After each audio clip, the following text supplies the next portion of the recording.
Canada's 100 highest paid CEOs' yearly earnings have soared to record-breaking levels. Take a look at this. According to a study from the Canadian Centre for Policy Alternatives, the top earners made an average of $14.3 million in 2021. That's up 26% from the previous $11.3 million record sum set in 2018.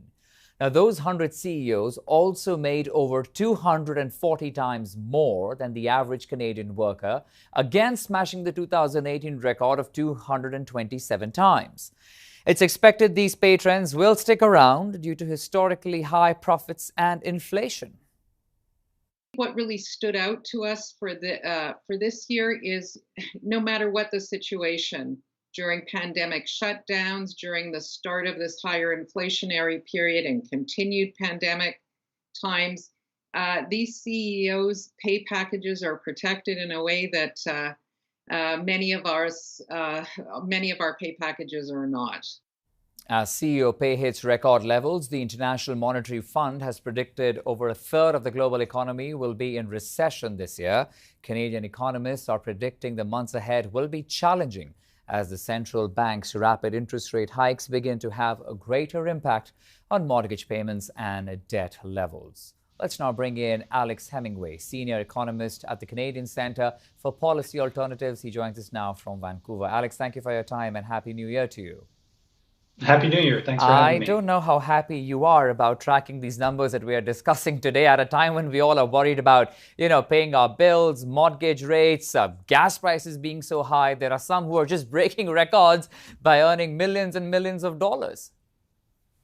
Yeah, there's a huge disconnect here, of course, and we've been tracking these numbers for many, many years and seeing both that average pay for these top 100 CEOs smashing records, the ratio of CEO pay to average Canadian workers smashing that record as well. This is the tip of the iceberg of a much broader trend of growing inequality in this country. And one of the aspects of this that we've seen play out over the past couple of years is that, with rising inflation, we've also seen skyrocketing corporate profits.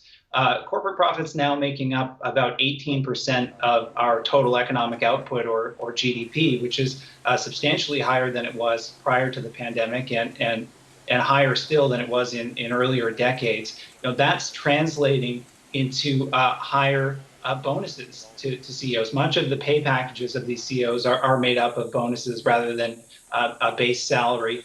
And so, we see that CEOs are benefiting immensely on the upside when profits are growing, when the economy is growing quickly, but they're also protected on the downside.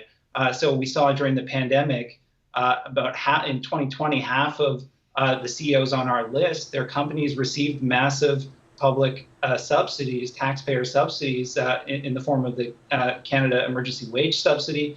Others saw their bonus formulas adjusted to ensure that they got big paydays even at the most difficult points of the pandemic. So it's a heads they win and tails they win is essentially the situation we're looking at here. So let me ask you this. You did mention that a lot of it is on the variable compensation and it depends on the inflation as well. We know that looking ahead 2023, this year, inflation is still going to remain high till we see those levels fall to 2 to 3%. Does that mean by the end of this year and early next year, we'll be seeing another record being broken? Because already records have been broken from 2018 to 2022. Will we see more records being broken?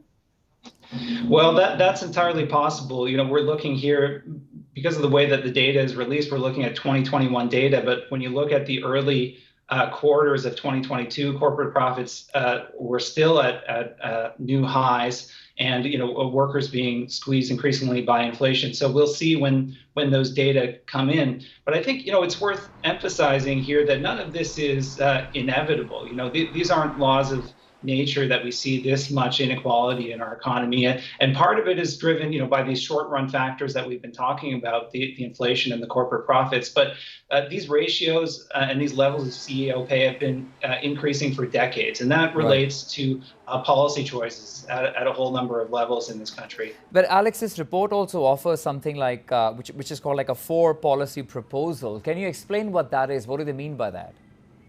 Yeah, so there's a huge range of policies needed to address the overall scale of inequality in this country, but we focused here on 4 tax policies that can really make a difference. So one is to simply raise the top marginal tax rates on the highest earners in this country.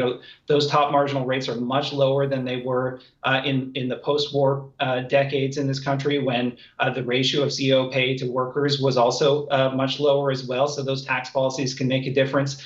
We also talk about equalizing the treatment of capital gains income. So, when these CEOs are paid out in the form of stocks, the capital gains on those stocks are taxed at half the rate of labor income, essentially half the tax rate that regular working people pay. So closing that loophole is another one of the elements, along with a wealth tax and reforms to the corporate deductibility of very high CEO pay from corporate taxes as well. All right, we'll leave it at that. Alex Hemingway, thank you for your time. Appreciate it. Thank you.